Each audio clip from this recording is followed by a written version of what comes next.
Today everybody's talking about virtual reality, but I think frankly that virtual reality is a rather miserable idea. It simply means let us reproduce in an artificial digital medium our experience of reality. I think that a much more interesting notion, crucial to understand what goes on today, is the opposite. Not virtual reality, but the reality of the virtual.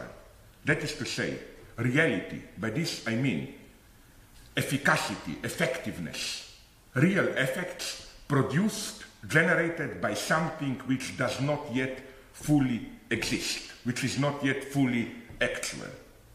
In what sense can we talk about this? Oh, in many, maybe even too many senses. At least in three senses. If we take as the starting point the well-known Lacanian triad of imaginary, symbolic, and real. We have, to put it in simple terms, imaginary virtual, symbolic virtual, and real virtual. First, a little bit about the first two of them, less important, and then, of course, the big topic, the real. Imaginary virtual, what it is. Isn't it clear if we look at our most common daily experience of ourselves and of others, that how when we deal with another person, phenomenologically, that is to say the way we immediately experience them, we erase, abstract from the image of the other person, our partner, certain features which are simply too embarrassing to be kept in mind all the time. Like, I talk to you. Of course, rationally, I know you are defecating, you are sweating, not to mention other things, but quite literally, when I interact with you, this is not part of the image I have of you. So when I deal with you, I'm basically not dealing with the real you. I'm dealing with the virtual image of you. And this image has reality, in the sense that it nonetheless structures the way I am dealing with you. And again, this idealization is crucial. The negative proof, a wonderful one, would have been letters between James Joyce and his wife Nora, where, as far as I know, they went very, very far, almost to the end, into accepting each other in the vulgar reality of bodies, like all the sounds, the bad smells, and so on. That was even part of their sexual interaction. It's incredible. I admire this in Joyce. So, okay, this would be the first elementary level. Imaginary virtual, in the sense of the virtual image which determines how we interact with other people. Virtual image in the sense of, although we interact with real people, we erase, we behave as if whole strata of the other person are not there. Second level, already a more complex one. Symbolic virtual. Oh, it's elementary. Let's think about an experience known well to all of us of experiencing authority. Let us say paternal authority. Isn't it clear that this authority, in order to be operative, in order to be experienced precisely, that's the nice paradox, in order to be experienced as actual, effective authority, it has to remain virtual. Virtual in the sense of a threat. If authority is enacted too directly, it is paradoxically experienced as a sign of impotence. Concretely, father who truly is an authority doesn't have to beat you or to shout at you and so on. It's just this look, a threatening look, and you obey.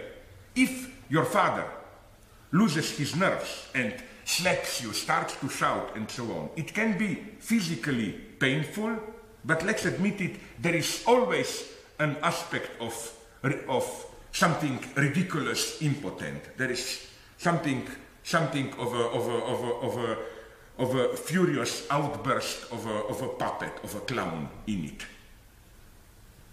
Again, this is then one clear example of how symbolic authority, in order to be operative, that's the paradox I want to emphasize, has to remain virtual. So it's not just it is actual already as virtual. No, it's actual only as virtual. If it's fully actualized as a realized threat, father beats you, shouts at you, it's self-destructive.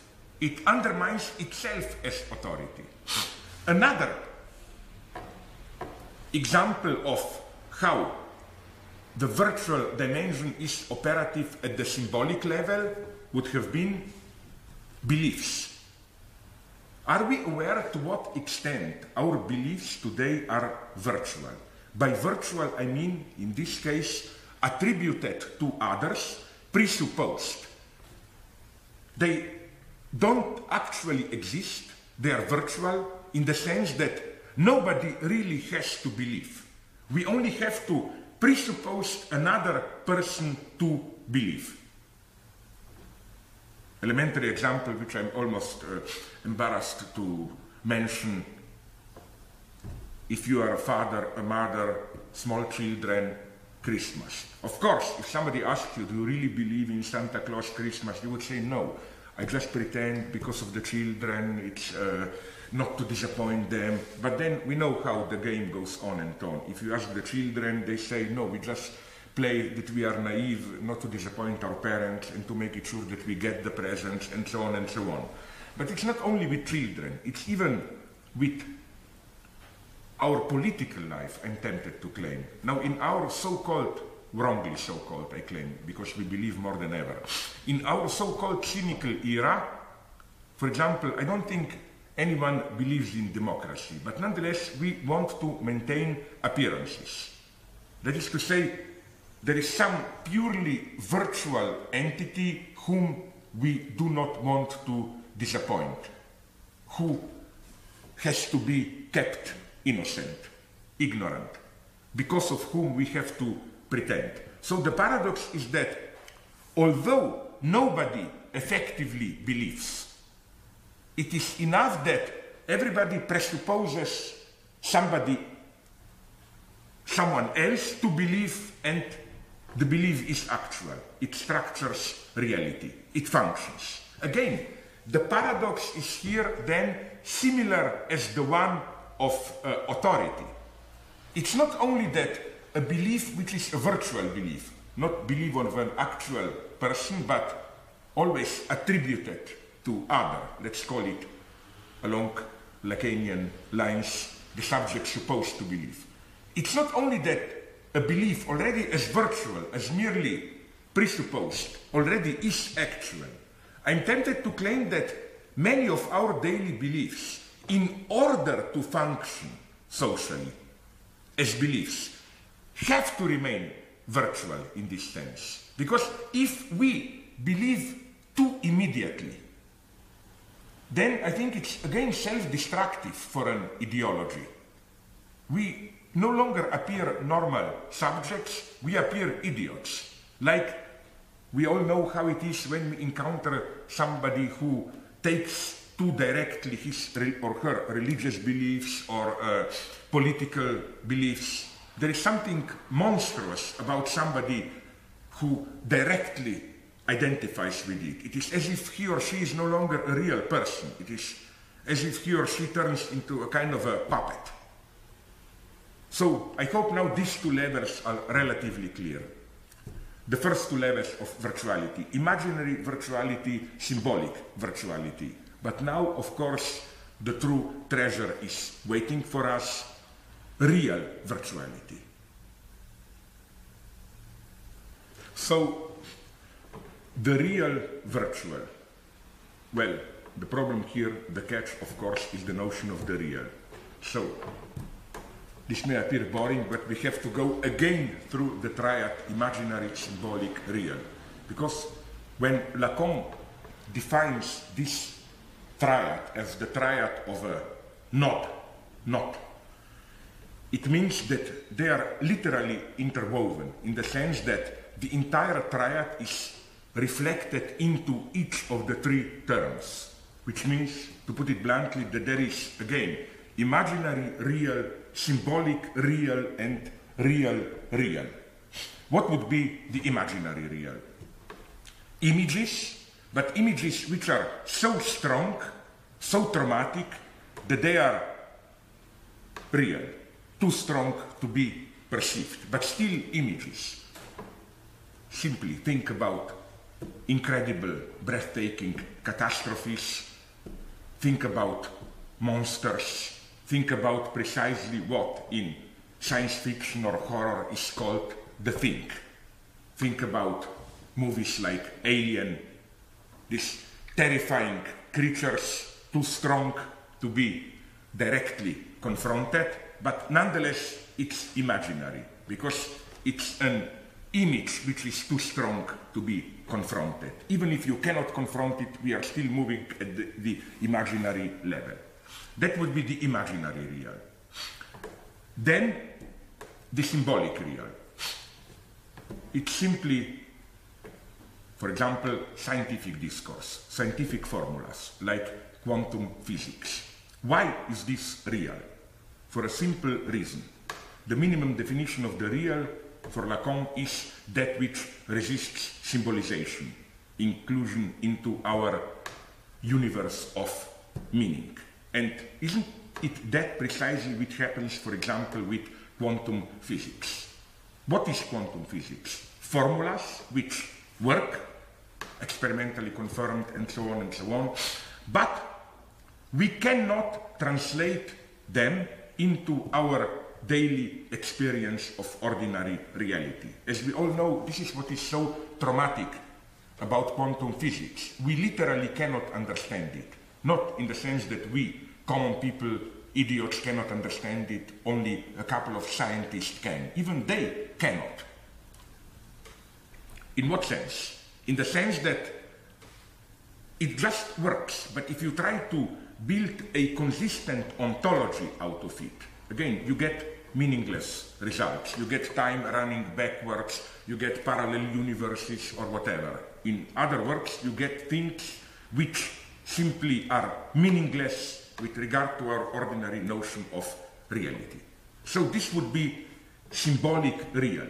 Symbolic, obviously it is symbolic, formulas, pure signifiers, they function, it's a functioning machine, but meaningless. We cannot make any sense out of it. We cannot relate it to our experience, which is why we try so desperately to do it, which is why we try to invent metaphors to imagine quantum universe, but it cannot be done. Then, finally, we are coming to the real, which it's precisely not what is usually identified as the real. This would have been the first real, the imaginary real, a too traumatic image. What then is this famous real, the very core of the real? Let me approach it at two levels.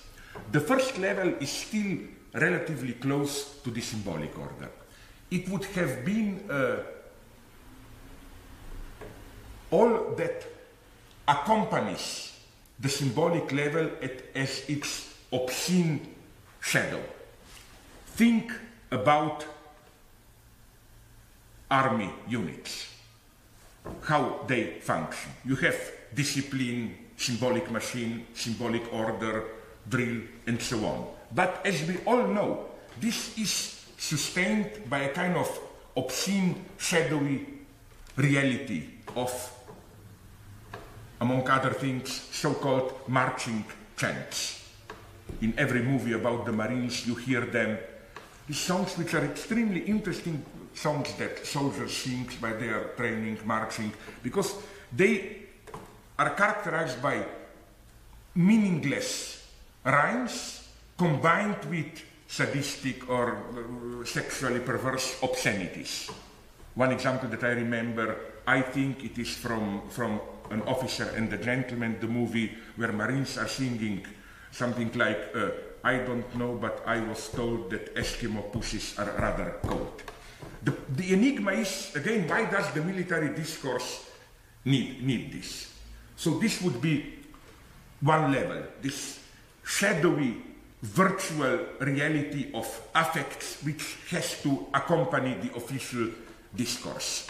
But let's move a little bit deeper. Let's think about, well, one of the great achievements of Western civilization, a movie like The Sound of Music. Officially, as we all know, it's a story about small anti-fascist democratic Austrians at the political level, that is to say. I will leave out all the singing aspect. Small, honest, democratic Austrians fighting, resisting the Nazi occupation of Austria in 1938. But, look at the movie really closely. Look at its texture. And you will discover a quite different reality, a kind of a virtual reality of the officially depicted narrative reality. If you look at how Austrians are depicted in the movie, you will discover, to cut a long story short, that they are precisely depicted as a kind of a smallish, beautiful, provincial fascists. Their idiocy is emphasized as local folkloric dresses and so on. They are presented directly as anti-intellectual, rooted in narrow life world and so on. Now, look at how the occupying, invading Nazis are presented. They are not mostly soldiers, but managers, bureaucrats, exquisitely dressed, with short mustaches, smoking expensive cigarettes and so on. In other words, almost a caricature of cosmopolitan, decadent, corrupted Jew. So that's my point. At the level of simple narrative reality, we get one message: democratic resistance to Nazism. But at the level of, let's call it virtual texture, all this micro science, maybe we could even call it writing, we get practically the opposite message, which is honest fascists resisting decadent Jewish cosmopolitan takeover. And incidentally, maybe this is at least one of the reasons why this movie was so extremely popular.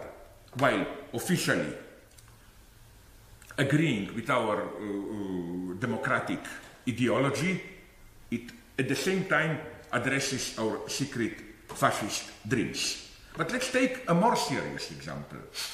Robert Altman's masterpiece, Shortcuts.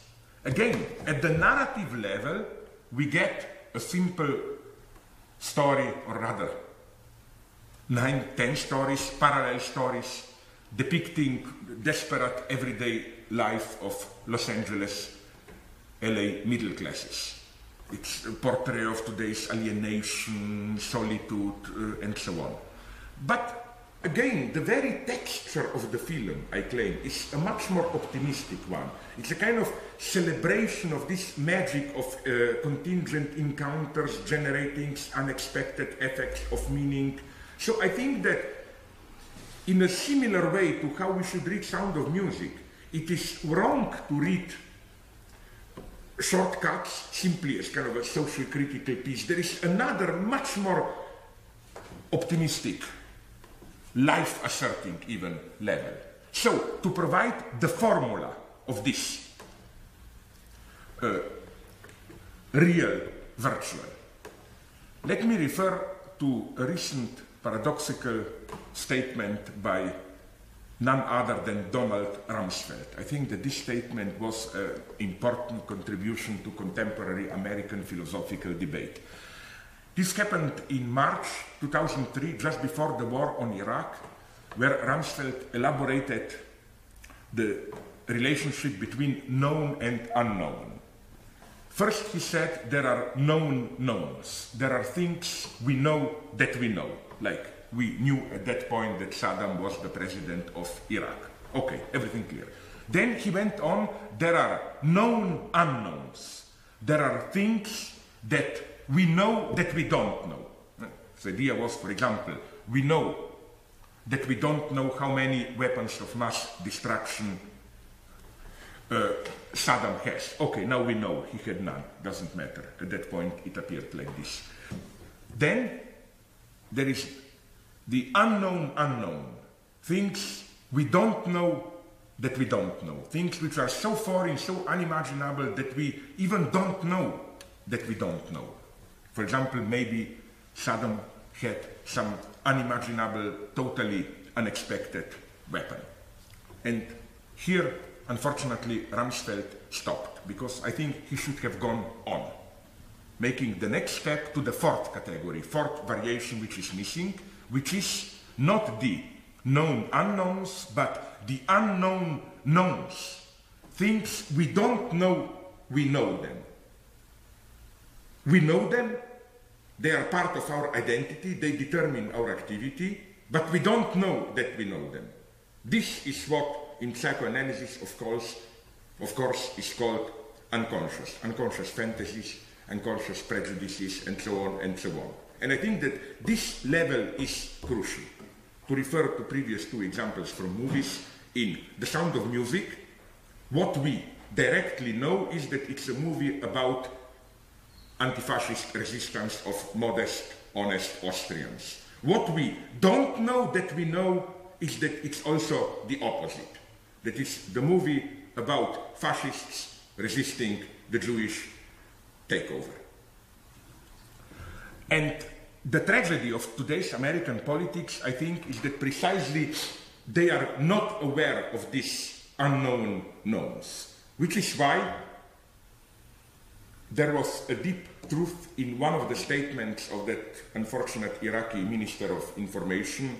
We were all laughing at him during the last Iraqi war because of his ridiculous statements denying the obvious. But at one point, I claim what he told was absolutely true. When, towards the end of the war, he was asked, is it true that Americans already control, American forces, part of the Baghdad airport? He said, not true, Americans don't control even themselves. Perfect truth. Why? Because they don't know what they know. And this, what you don't know that you know, controls you, but you don't control it. Okay, so now we come to the really real core of the real, much more fundamental than this still symbolic real, but which paradoxically is at the same time the most virtual real. It is what? Let us think about attractors in mathematics or in physics. For example, you have small pieces of iron and you throw them around a magnetic field. They are dispersed, following a certain shape, infinitely approaching this shape, but this shape, of course, is not existing itself. It's just something that you can abstract, isolate from the dispersion of the small pieces of iron. That's the idea of virtual real. It's a shape. This is the real of this field, but it's not, it doesn't exist in itself. It's just an abstract form which structures the disposition of actually existing elements around it. Now, what has this to do with psychoanalytic problematic or even more with political problematic? My idea is a lot. Let's think about the precise status of trauma in psychoanalysis. It is similar to this non-existing attractor. That is to say, more closely, Freud shifted his position, as we all know, with regard to trauma. He shifted his position in a way which is, strangely enough, parallel to the shift in Einstein's theory of relativity, the shift from special to general theory of relativity. This shift in theory of relativity concerns the reference to the curved space, curvature of space. As most of us, I hope, know, for Einstein, in the first approach, it was the presence of the density of matter, of stuff, which curved the space. Space was originally perceived as empty space, abstractly was symmetrical, non-curved, then the presence of staff curves it. But then, in a second step, Einstein accomplished a wonderful reversal. He just turned the terms around. It was not the presence of matter, of stuff, which curves the space. It was, on the contrary, the curvature of the space which was primordial. And what we perceive as matter is just a kind of a reified, fetishist misperception of a purely formal curvature of the space. And I claim it's exactly like this in the psychoanalytic notion of trauma. In the first approach, Freud imagined trauma as some kind of dense, raw presence of some real which brutally intrudes into our symbolic space and curves it. Quite literally. Let's imagine that I have my well-balanced symbolic space, then something traumatic happens to me. I'm raped, I witness a terrifying event, I'm tortured, whatever. And because of the traumatic impact of this event, my symbolic space gets curved. Some things can no longer be symbolized. The function of those symbols has to be taken over with other symbols. There is a kind of imbalance. There is a gap in my symbolic space. This would be the first approach. But then Freud noticed some strange things. What things? Let's recall his best-known analysis of Wolfman. The traumatic scene there, of course, is the small child, Wolfman, witnessing the parental coitus a tergo. But let's look at it in a much more precise way. What effectively happens there? It's not that this was simply a trauma.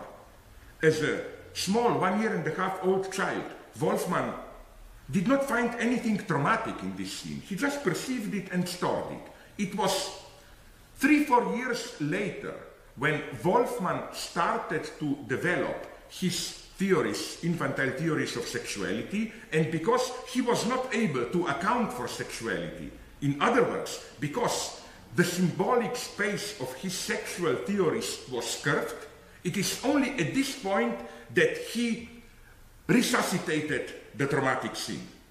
So, I think in clear parallel to Einstein, we can see how here it's the other way around. The primordial fact is not some brutal intrusion of the real, of a traumatic real. The primordial fact, and also the primordial real, is a purely formal imbalance. The symbolic space is curved, it's cut across by an antagonism, imbalanced, and so on. And to account for this, you need a reference to some real, which is, of course, the real in the sense of the traumatic appearance. It's a lure here, a trap. So what does this notion of the virtual real as trauma as virtual, what does this notion mean for politics? Can this serve us to analyze political ideological phenomena? Of course. Let's just recall how anti-Semitism functions.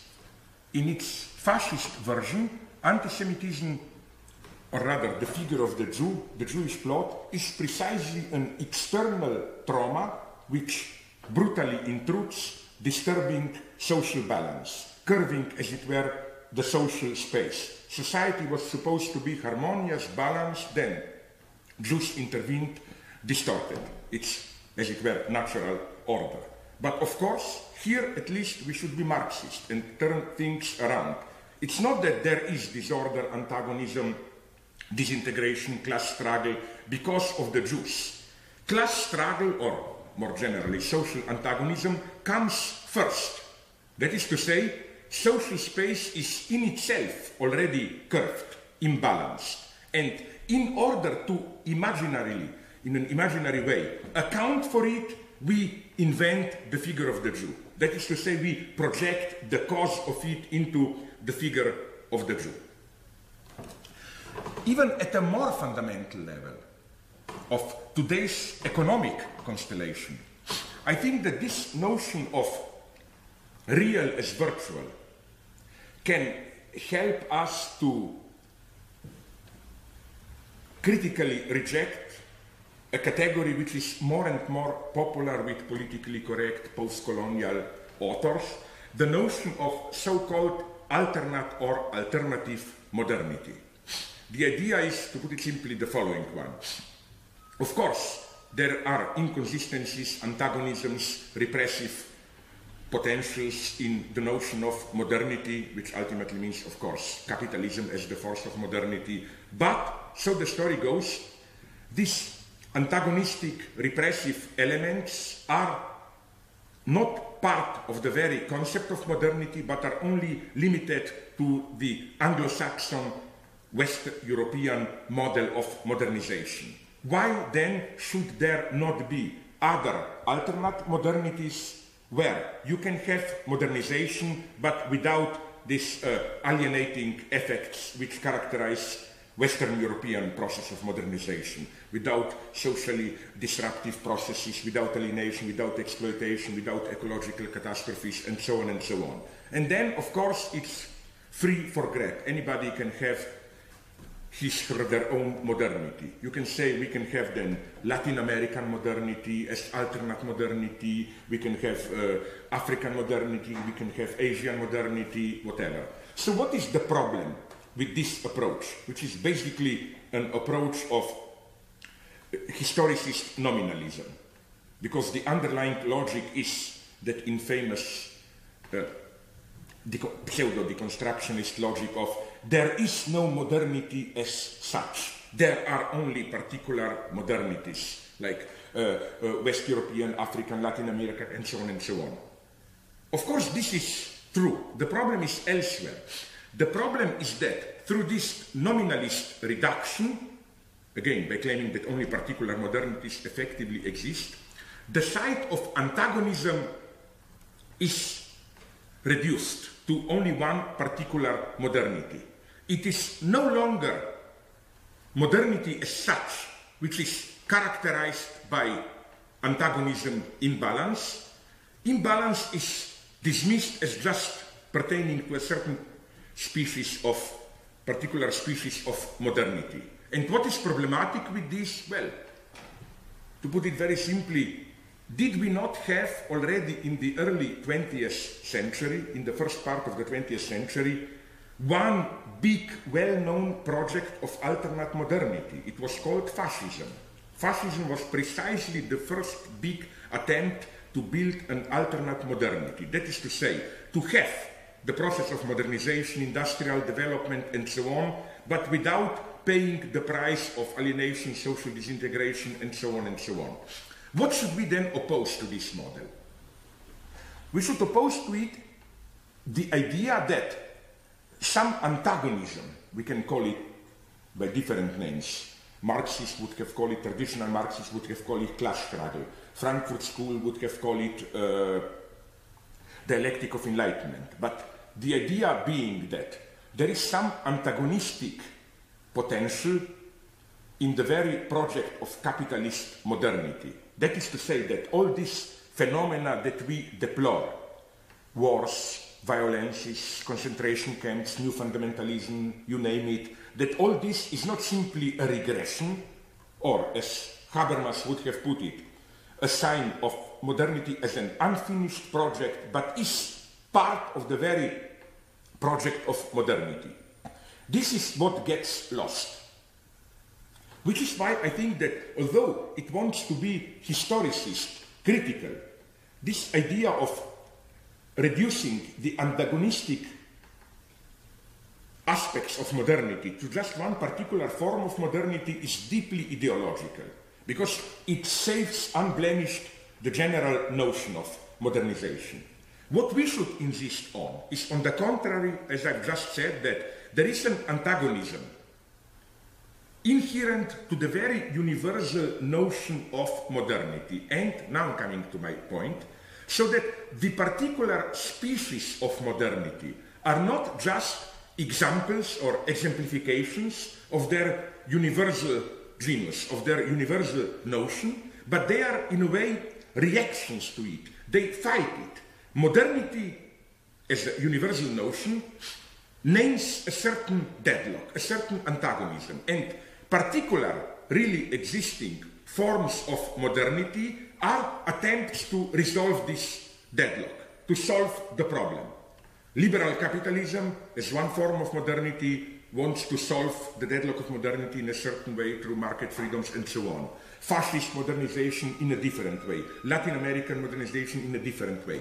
So what's properly dialectical here? It's again this very reversal of the usual constellation. It's not that struggle is at the level of the particular content, while universal is just some kind of neutral, empty container. So that universal means some encompassing global notion, and then within this notion particular forms struggle, like fascist modernization against liberal modernization and so on and so on. No, the site of the struggle is universal antagonism itself, and all particular actually existing modernisms are attempts to cover up, resolve this problem. So again, we should remember this, that the site of antagonism is universality. What has this to do with virtual as real? Precisely this site of universality as the site of antagonism is virtual. In what sense? In the sense that there is no universal modernization. It's just a certain virtual constellation of a certain antagonism. All that exists, nominalists are here right, all that effectively exists are just particular forms of modernization. There is no modernity as such. There only is Anglo-Saxon, Latin American, African, and so on, fascist modernity. But in order to grasp the very dynamic of these particular forms, one has to refer them to their absent cause, to the big antagonism to which they react. So, again, this would have been another example of how the notion of virtual as real is operative, of how it is a necessary notion if we are to grasp the concrete social dynamic, especially of today's global capitalism.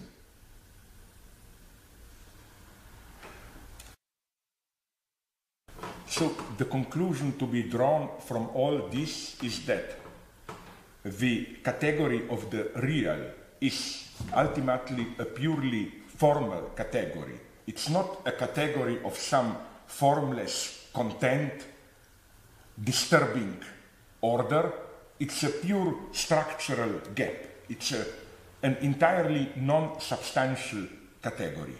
It's, if we may put it in these terms, it's a difference, but a pure difference. A pure difference in the sense that it's a difference which is paradoxically prior to what it is the difference between.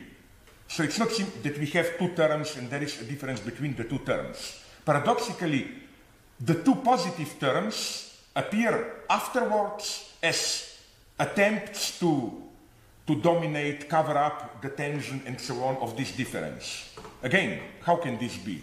Another simple example, just to illustrate this logic, the political distinction, I know it's half forgotten today, nobody wants to hear about it, but nonetheless, the distinction between left and right.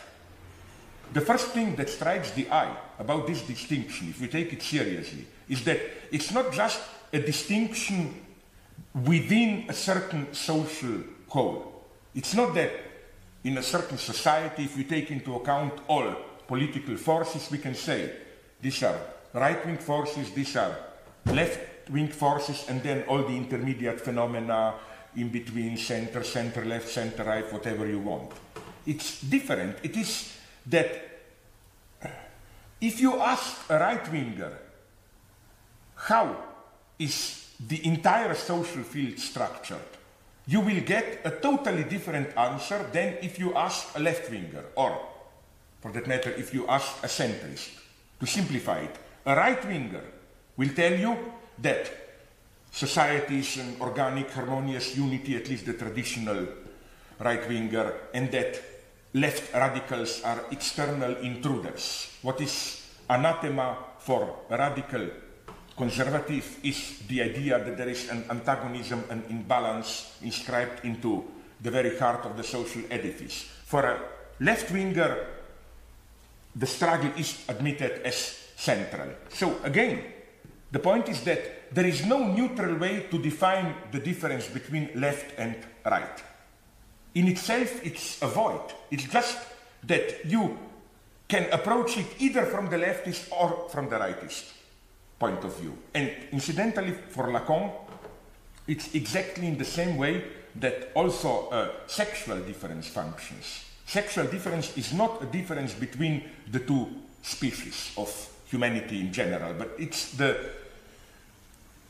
within, from the male perspective, sexual difference itself appears in a different way than from the feminine perspective. So again, difference paradoxically comes first. Crucial philosophically is this, let's call it pure formalism. And against the reproach that we are dealing here with some kind of idealism, isn't matter in its positive inert presence primordial. I think that we should reject this reproach and precisely insist on this notion of, how should I call it, purely formal materialism. Materialism is materialism of the difference. The minimal feature of materialism being that there is a pure difference, that there is a crack, an antagonism within the order of the one. That the primordial fact is pure self-difference. I'm very precise here. Self-difference and not any kind of these mythological polar opposites, feminine, masculine, light, darkness, yin, yang, and so on. I think that here radical materialism should be even critical towards Deleuze, Gilles Deleuze, who likes to assert some kind of primordial multitude as the ultimate ontological fact.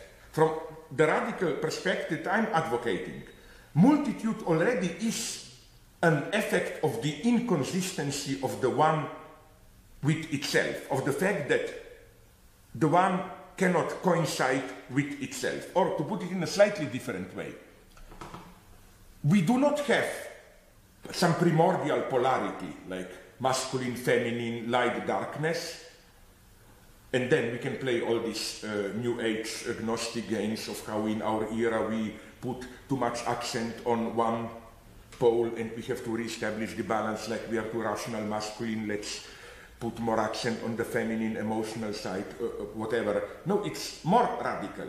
It's as if, as Lacan puts it, the binary signifier is primordially repressed, which means the second element is always missing, and this lack of the counterpoint, we have one, but we don't have the accompanying other.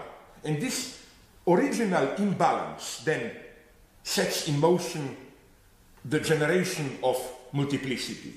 Again, extremely simple example from one of the early movies by Woody Allen, I think it's Love and War, a kind of a parody on Tolstoy, where, again, the whole movie topic focuses on topic of Tolstoy. So, of course, our first enigma is here, where is Dostoevsky, the other natural supplement to Tolstoy? There is no Dostoevsky, so what happens in the movie as a kind of a return of the repressed is that in one wonderful short scene, when two main characters talk with each other, all the big titles of Dostoevsky novels emerge. Like, do you know what happened with that idiot? Ah, you mean one of the Karamazov brothers? Yes, he did his crime, it was punished, then he went underground, turned into a gambler, and so on and so on. So, the lesson of this is, ontological lesson, is one cannot coincide with itself, pure difference. Because of this pure difference, as a secondary effect, the multitude explodes.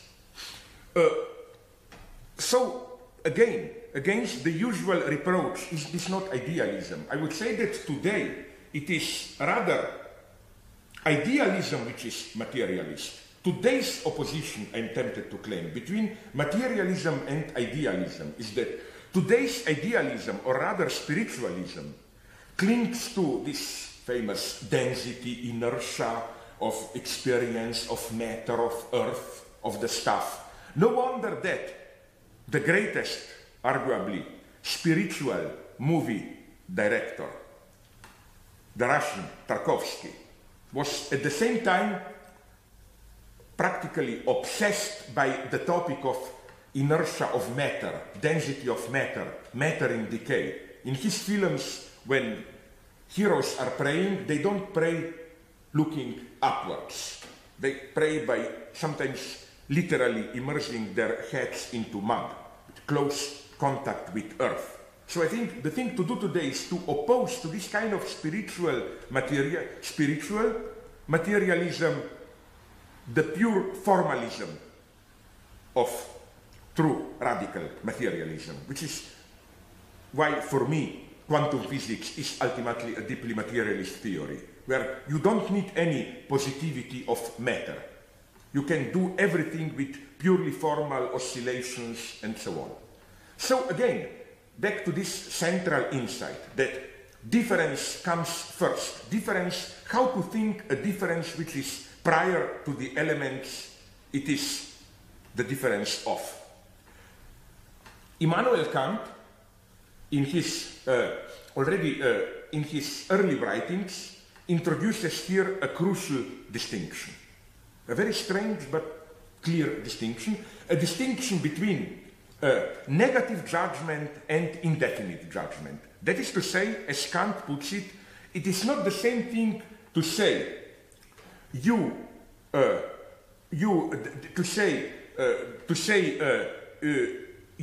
aren't human, and to say you are inhuman. If I say you aren't human, it simply means you are external to humanity. You are animal, divine, whatever. It's outside. But if I say as Kant puts it, if I do not simply negate a predicate, but if I affirm a non-predicate. So again, if I don't say simply you aren't human, but if I say you are inhuman, it means non-humanity, an excess over humanity, but an excess which is inherent to humanity itself. To give you another example, which will make it clear, let's just think about Stephen King, horror novels, the well-known category of the undead. We can feel the difference. If I say, you aren't dead, it's not the same as saying you are undead. If I say you aren't dead, it simply means you are alive, and nothing more, nothing mysterious. But as every reader of horror novels knows, if I say you are undead, it means you are the living dead. You are alive precisely as dead.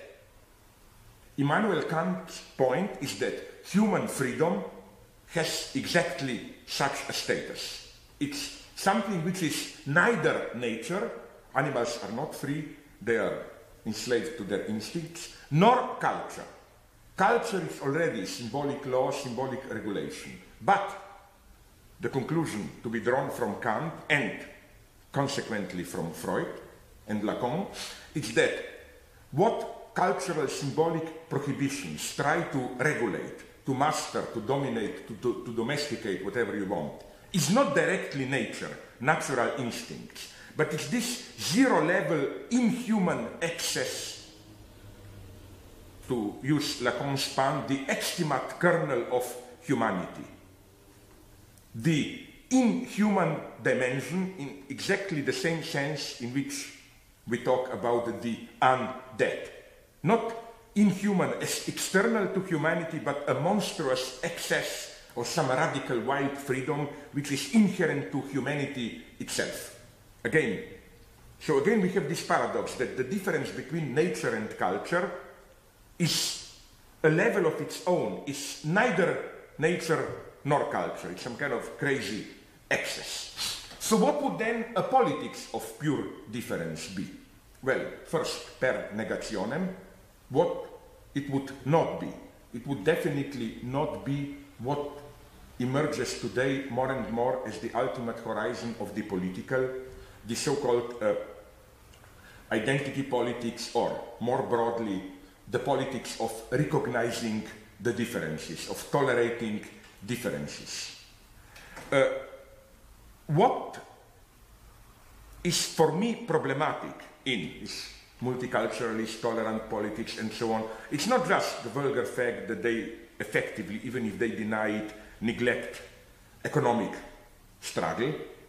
It's the very logic of the struggle, the logic of multiculturalist struggle, of anti-racist struggle, of sexist struggle, struggle against sexism, is again the logic of recognizing differences. For example, in anti-sexist struggle, the goal, of course, is not, even for radical feminists, I don't know, to kill, to annihilate men. It's to establish an open field within which both sexes, all different sexual positions, sexual identities, cultural identities inclusive, will be allowed to thrive freely, so that one will not articulate itself at the expense of others. Again, in the anti-racist struggle, the ultimate horizon is that of opening up the space for differences. Each ethnic group, religious group, cultural group, way of life group should have the freedom to freely deploy, articulate its potentials, its position. But this conceptual field, the field of openness towards the other, of tolerating, allowing for differences as the ultimate ethical horizon, this, I claim, should not, cannot be our ultimate horizon. Because we can immediately see that, to use the simplified example, class struggle. My God, the ultimate goal of the class struggle is not for proletarians to allow the bourgeois and bourgeois to allow proletarians to freely deploy their own potentials and so on and so on. It's an antagonistic struggle. The goal is not to let the multitude be, the goal is to annihilate the enemy. It's a totally different logic. It's the logic of animosity. It's the logic of antagonistic struggle, which also involves a totally different notion of universality. The notion of universality here is no longer universality as the encompassing medium container of the plurality of positions, sexual positions, cultural positions, whatever. No, universality is here the universality of struggle itself. There is also a central paradox to this struggling position. The position of struggle does not mean the position of a particular identity and the abandonment of the universal notion of truth. The abandonment of universal notion of truth goes very well with multiculturalist politics, where you can say everybody has the right to narrate its own version of truth, there is no global truth. No, our position should be there is universal truth. There always is one universal truth of a certain situation. But this truth is accessible only from a specific, partial, engaged in the struggle standpoint. So it's not that we arrive at the universal truth by abstracting from our particular engagement, from our particular interests, the idea being each of us has its own interests, positions, but the truth of a situation emerges when we can step, as it were, outside ourselves and look at the situation more objectively, the way it really is. No, on the contrary, we should fully assume the paradox of universal truth being accessible only through a partial engaged position. This, I think, is more precious than ever to maintain today. And this is the reason why, at the social level, I think, we should cling to the notion of collective as it was still now practiced in three forms: messianic religious collectives, revolutionary parties, and psychoanalytic communities. They both share all three of them, they share precisely this same notion of universality accessible only through an engaged, struggling, subjective position. This politics of pure difference is opposed today by another, I would call it, politics of the real, but the real of the superego, in precisely the sense I already talked about, that is to say, superego injunction, the obscene virtual superego injunction to enjoy. So how does this superego injunction function today in the hegemonic mode of social identification? To put it in extremely simplified terms, the old functioning of ethics was that of moderation. The ultimate task of ethics was to moderate it, like do it but not excessively, eat, drink, not too much, sex, not too much. It was the ethics of the proper measure. Today, I claim a different kind of ethics is emerging. An ethics which, on the one hand, allows you limitless consumption, no moderation, go to the end. But why? Because the object in itself is already deprived of its dangerous substance, as it were. The whole series of products that we find today on the market, decaf coffee, beer without alcohol, sugar without sugar, and so on and so on. That is to say, the product where you get the effect, but deprived of its potentially dangerous substance. So that today, the injunction is no longer drink coffee, but moderately. It is have as much coffee as you want, because coffee is already in itself decaffeinated coffee. Maybe the best, slightly tasteless, but what the hell, why not? The best metaphor for this product is something that I saw 2-3 years ago in Los Angeles.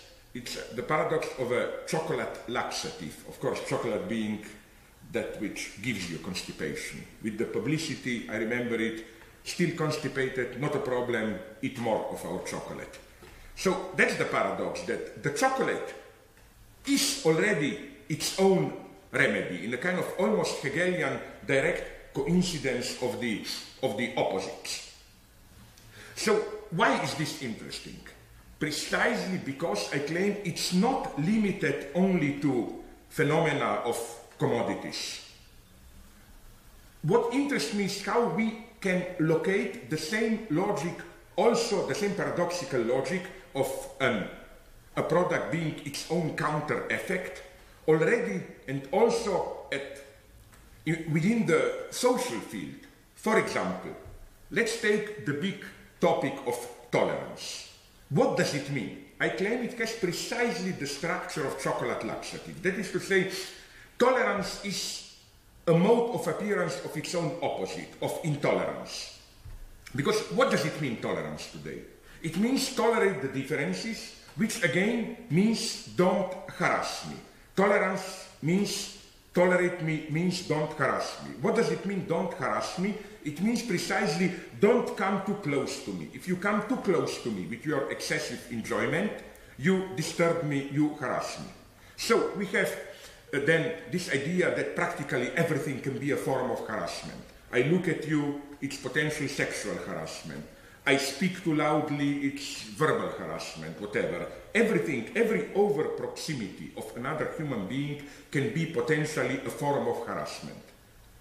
And I think that this fear of harassment is precisely fundamental form of intolerance today. And so, again, I claim that when we talk about tolerance today, it means precisely tolerance as avoiding harassment, which means intolerance. It means let's tolerate each other, again, which means let's keep from each other at a proper distance from each other. Yet another chocolate laxative phenomenon.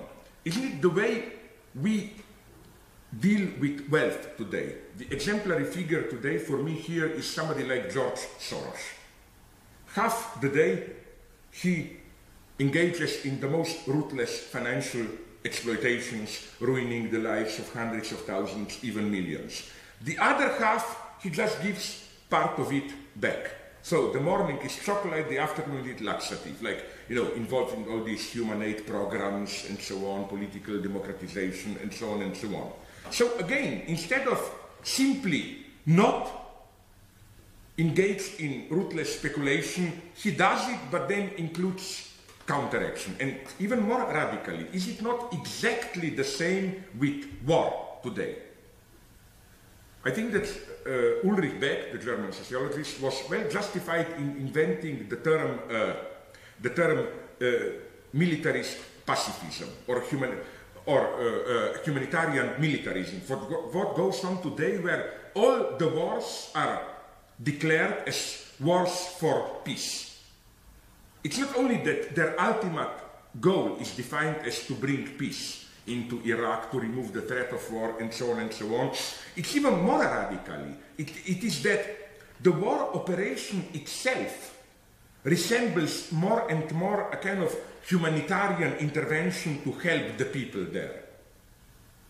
If you read, for example, the recent justification of attack on Iraq, it's not so much that Iraq was attacked in order to remove the threat to the Western nation of Saddam. It was in order to help the Iraqi people, and so on and so on.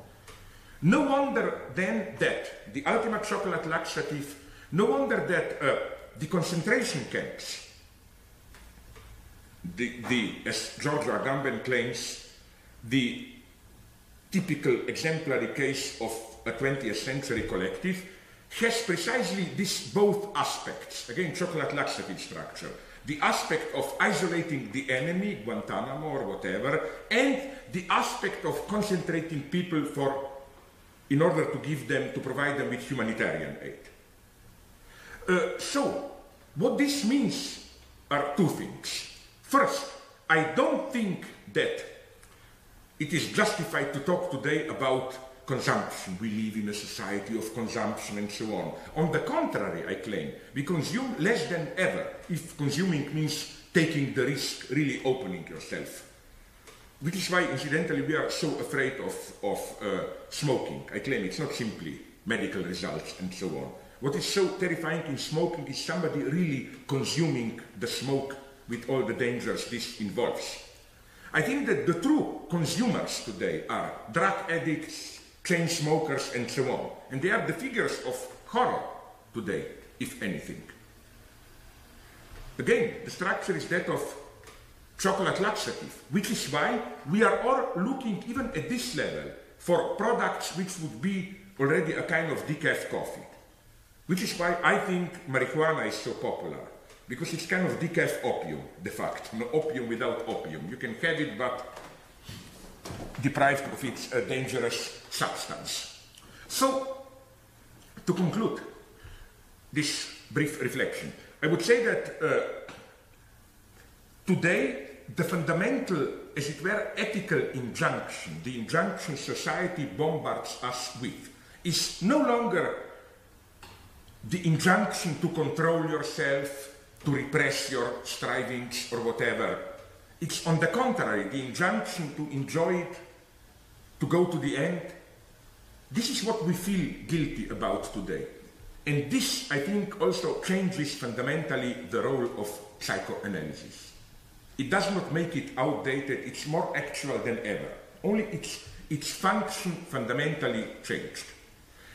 In the good old days, or so it appeared, now it's clear that it never was simply like that. The idea was the following one.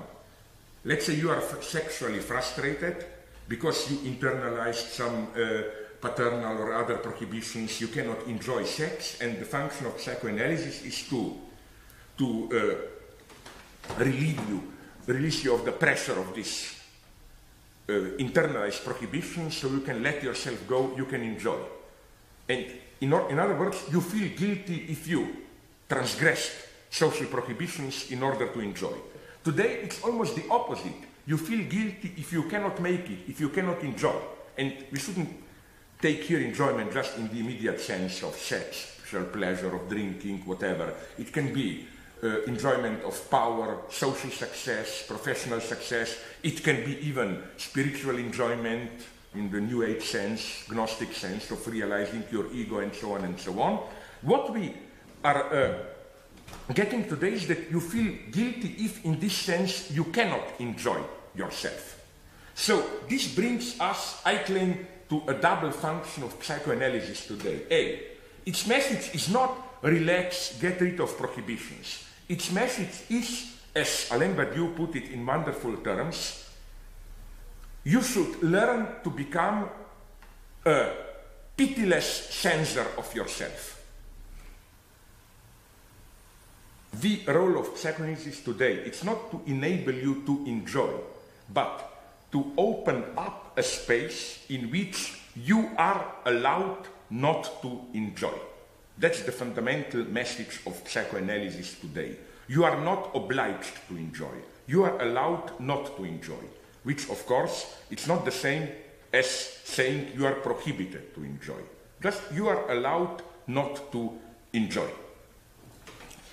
This confronts us furthermore with the paradoxes of today's superego, which is how, on the one hand, permissivity ends up in its opposite. Like today, the injunction is enjoy, the result is more prohibitions, regulations than ever. You can enjoy yourself, but in order to enjoy yourself properly, you are ordered to what? Not to eat too much, to engage in jogging, to take care of your fitness, not to smoke, and so on and so on. Just look around, and I think there is nothing more miserable today than those younger couples or people who organize their life in order to enjoy themselves. The regulation is total. On the other hand, we have the opposite paradox, which is that the so-called newly emerging fundamentalism is not here in order to introduce some new stability, to give you firm ethical foundation in today's world where there are no firm, stable values and so on. But on the contrary, I claim it is here to open up a kind of a false space of freedom. I'm referring here, of course, implicitly to Lacan's famous reversal of the Dostoevsky motto. According to Lacan, it is not that if God doesn't exist, everything is permitted, but if God doesn't exist, everything is prohibited. This is the lesson of the hedonistic yuppies. And the opposite lesson, no less crucial, if God exists, then everything is permitted. Which means, if you can justify your role as that of being the instrument of the divine will, in other words, you hear voices, you have the contact with the guy up there, either George Bush or Osama bin Laden. As many people notice, this is what they have in common. They both hear directly from up there. Then you can do whatever you want. You can do terrorist acts, bomb countries, and so on and so on. So here we see how difficult it is to orient ourselves in today's constellation where there is a certain urge to false freedom inherent to the system itself. Which is why I claim the main task today is to reinvent utopia, a space of utopia. What do I mean by this? It's not, of course, the old-fashioned utopia, which is the utopia of imagining ideal world about which we know in advance that it will never be realized. The big models here are, of course, Plato's Republic, Thomas More utopia, and we should not forget Marquis de Sade, philosophy in the boudoir. That's the classical utopia. Then we have what I'm tempted to call the capitalist utopia, this unbridled solicitation of new and new desires, which can go pretty far. Like today, I learned that in the United States, there are in some communities seriously considering the idea that necrophiliacs, those who want to play sexual games with corpses, dead bodies are seriously deprived. So isn't it the duty of our society to provide them with corpses? Can it be done in some way so that people sign voluntarily in the same way that you sign that if you die, your heart, your organs can be used, that your body can be used to be delivered to necrophiliacs, and so on and so on. The problem here is that, radical as this may appear, there is something ridiculously benign about it, about this capitalist utopia. You can go to the end, basically nothing happens. But we have a third utopia, which is again neither this classical utopia of imagining an alternative universe, not even dreaming about really realizing it, then the capitalist utopia of ever new desires, extreme forms of satisfying your desires. There is a third mode which I would say is precisely the real core of utopia. I think a truly radical utopia is not an exercise in free imagination. Like you sit down, don't have anything wiser to do than to imagine possible ideal worlds. It's something that you do literally as out of an inner urge. You have to invent something new when you cannot do it otherwise. True utopia for me is not a matter of the future. It's something to be immediately enacted when there is no other way. Utopia in this sense simply means do what appears within the given symbolic coordinates as impossible. Take the risk, change the very coordinates. And I'm not talking here about something crazy. Even big classical, well-known, even sometimes conservative acts have this utopian dimension. Like, to take a ridiculous example, 30 years ago, remember Richard Nixon's trip to China. There was almost a utopian dimension to it. Why? Because he did what appeared as impossible. China was portrayed as the ultimate evil superpower. With Soviet Union there was the tent, not with China. That act changed the entire coordinates. It did the impossible. This is what we need more than ever today. Because ultimately, I claim, the true utopia today is not a different order. It's the idea that the existing order can function indefinitely. The true utopia, I claim, was not communism which disintegrated in 1989. It was the utopia of the 90s, the idea elaborated among others by Francis Fukuyama that we discovered the final social form, liberal capitalist democracy, that we cannot go further. That is just a question of making it a little bit more tolerant, spread it all around the world, but that we have the formula.